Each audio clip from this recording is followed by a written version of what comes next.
বন্ধুরা আজকে আমরা চলে এলাম পোকো X3 যে ডিভাইসটা রয়েছে আমার কাছেই রয়েছে। এই ডিভাইসটা এই পোকো X3 ক্যামেরা টেস্টের জন্য আমরা কি করব, আমরা এর যে লো লাইট পারফরমেন্স, এর যে ব্রাইট লাইট পারফরমেন্স, এর যে ভিডিও ক্যামেরা রয়েছে, এর যে ওয়াইড অ্যাঙ্গেল ক্যামেরা রয়েছে, সব মোডগুলো আমরা টেস্ট করে নেবো এবং সঙ্গে জি ক্যাম যেটা রয়েছে, জি ক্যামের সাপোর্ট কেমন রয়েছে, জি ক্যাম কেমনভাবে বিভিন্ন রকম মোডে কাজ করে সেটা কিন্তু অবশ্যই দেখে নেব। তাহলে ভিডিওটা শেষ পর্যন্ত আপনারা দেখতে থাকুন। নমস্কার বন্ধুরা, আমি নীল সায়ন আর আপনারা দেখছেন টেকনো ভাষা। তাহলে আসুন ভিডিওর প্রসঙ্গে যাওয়া যাক।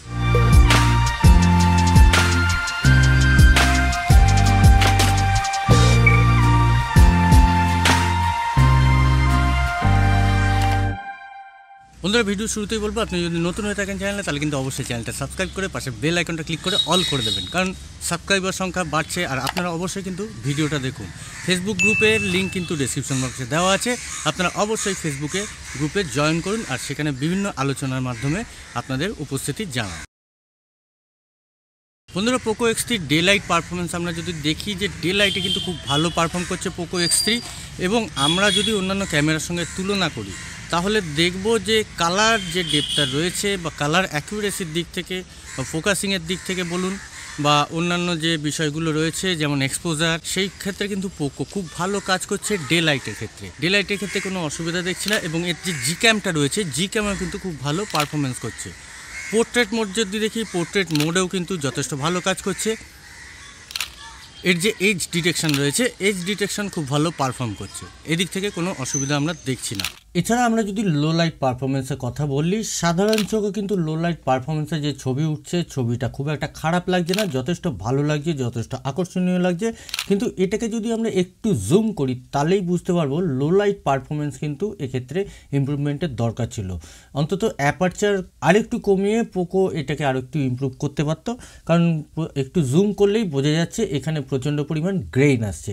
এর বাইরে আমার কিন্তু আর কোনো খুঁত আমার পোকোর দিক থেকে চোখে পড়েনি। লো লাইট পারফরমেন্স রিজনেবল, এটা আমরা বলতে পারি, খুব ভালো নয়, খুব একটা খারাপও নয়। এরপর চলে যাব এর ভিডিও স্টেবিলাইজেশন কেমন সেটা দেখতে। আমরা এখন যেটা দেখছি সেটা কিন্তু আমরা স্টেবিলাইজেশন অফ করে তুলছি এবং স্টেবিলাইজেশন অফ করে নির্দিষ্ট রাস্তা আমরা যাব।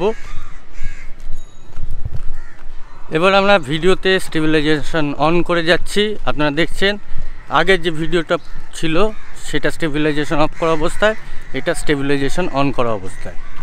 আমরা স্টেবিলাইজেশন অফ করা অবস্থায় দৌড়াচ্ছি, আপনারা দেখতে পাচ্ছেন কেমন কি ফুটেজ আসছে। আমরা দৌড়াচ্ছি স্টেবিলাইজেশন অন করা অবস্থায়। বন্ধুরা আমরা ক্যামেরা এক্সপোজার কন্ট্রোলটা দেখে নিচ্ছি, ফ্রন্ট ক্যামেরা এক্সপোজার কন্ট্রোল দেখছি এবং আমি নর্মালভাবে মুভ করব, খুব দ্রুত মুভ করব না, ফ্লেন্সিং বা ব্লারিনেস বা ফ্রেম ড্রপ তৈরি হবে খুব দ্রুত মুভ করলে, এবং এরমভাবে কেউ তোলেও না ছবি এবং আমরা দেখতে পাবো না কিছু। তো অ্যাবনর্মালভাবে কিছু করার চেষ্টা করব না, এটা কোনো রকমভাবেই মানে দামি ভিডিও ক্যামেরা নয়। তো আমরা দেখে নিচ্ছি, আমি ঘুরছি, আমার মুখে সানলাইট পড়ছে, এক্সপোজার খুব সুন্দরভাবে কন্ট্রোল করছে। কন্ট্রোল করার পর আরও দেখছি যে এক্সপোজার, হ্যাঁ ঠিক এক্সপোজার অ্যাডজাস্ট করে নিচ্ছে, আমার মুখটা ফোকাসে আছে এবং কোনো রকম তেমন কোনো অসুবিধা আমরা দেখতে পাচ্ছি না। আমরা জি ক্যামে কেমন স্টেবিলাইজেশন পাচ্ছি সেটা কিন্তু আমি দৌড়ে দেখে নিচ্ছি। যথেষ্ট ভালো স্টেবিলাইজেশন দিচ্ছে জি ক্যাম এখানে, সুতরাং জি ক্যামে কোনো অসুবিধা আমরা দেখতে পাচ্ছি না। তো স্টেবিলাইজেশন অফ রেখে আমরা ফ্রন্ট ক্যামেরায় শ্যুট করছি, আমরা দেখে নিচ্ছি কেমন হচ্ছে রেকর্ডিংটা। তো আমি হালকা একটু দৌড়ে স্টেবিলাইজেশন অন করা অবস্থায় দেখিয়ে দেব, এটা অফ করা অবস্থায়, সরি, আপনারা দেখে নিলেন। এর থেকে বেশি দৌড়াবার আমার ক্ষমতা নেই, কারণ আমি লেজেন্ড নই, হোঁচট খেয়ে পড়ে যাব, হসপিটাল যাব, অনেক ব্যাপার রয়ে গেছে।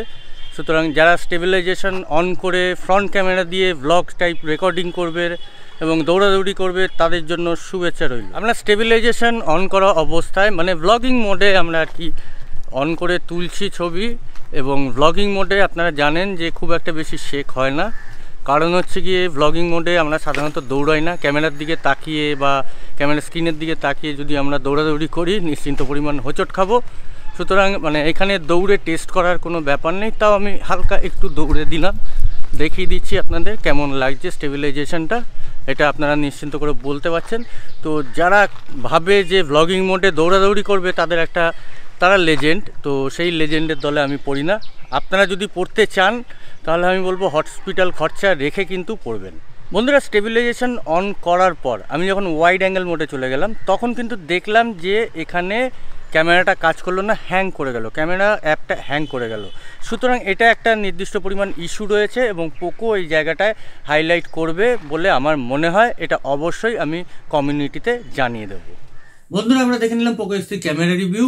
পজিটিভ জিনিসগুলো হচ্ছে কি, পোকো এখানে পিকচার কোয়ালিটি খুব ভালো মেনটেন করেছে এবং কালার কোয়ালিটিটা আমি বলবো ওকে, মানে অল্প একটু স্যাচুরেশন বেশি রয়েছে বা অল্প একটু পাঞ্চ দিয়েছে, যেটা ক্লোজ টু ন্যাচারাল। আমার ক্লোজ টু ন্যাচারাল ব্যাপারটা ভালো লাগে, কারণ আমি ফটোগ্রাফি করি, ক্লোজ টু ন্যাচারাল ভালো লাগবেই। কিন্তু আরেকটু পাঞ্চি কালার অনেকে আশা করে, সেদিক থেকে বলবো তাদের জন্য এটা নয়। ওভারঅল যারা ক্যামেরায় ছবি তুলতে ভালোবাসো তাদের জন্য। নেগেটিভ ব্যাপার যেটা লিখেছে সেটা হচ্ছে গিয়ে, দেখাচ্ছিলাম যে যখন আমি ওয়াইড অ্যাঙ্গেলে চলে যাচ্ছি ভিডিও মোডে তখন কিন্তু হ্যাং করে যাচ্ছে, যদিও পরে একটা আপডেট আসার পর সেই জিনিসটা অনেকটাই সলভ হয়েছে, কিন্তু এখনো ওয়াইড অ্যাঙ্গেলে স্টেবিলাইজেশনের প্রবলেমটা এখনো রয়ে গেছে। তো স্টেবিলাইজেশনটা পোকো হয়তো আস্তে আস্তে সলভ করে ফেলবে, এটা আমরা আশা করতে পারি।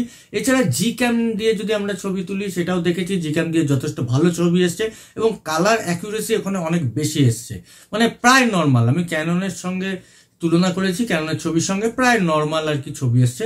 ওভারঅল আমি বলতে পারি ক্যামেরা সেন্ট্রিক ফোন যদি কিনতে চাও এবং গেম টেম খেলবে ইত্যাদি ইত্যাদি, খুব হেভি গ্রাফিক্স হয়তো খেলা যাবে না, কিন্তু গেম খেলে শান্তি পাবে, কিন্তু তোমাদের ফোকাসটা থাকবে ক্যামেরার দিকে, তাহলে অবশ্যই পোকো ফোনটা কেনো।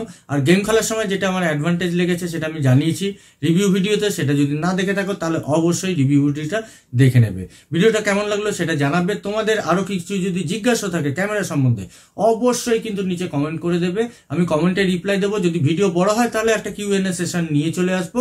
আর আপনি নতুন হয়ে থাকেন চ্যানেলে তাহলে কিন্তু অবশ্যই চ্যানেলটা সাবস্ক্রাইব করে পাশে বেল আইকনটা ক্লিক করে অল করে রাখবেন। ভিডিওটা ভালো লাগলে লাইক করবেন, ভালো না লাগলে ডিসলাইক করবেন। আর কি কি জিনিস এতে ইমপ্রুভমেন্ট হিসেবে যোগ করা যায় সেটা কিন্তু অবশ্যই জানাবেন। আজকের মতো চললাম।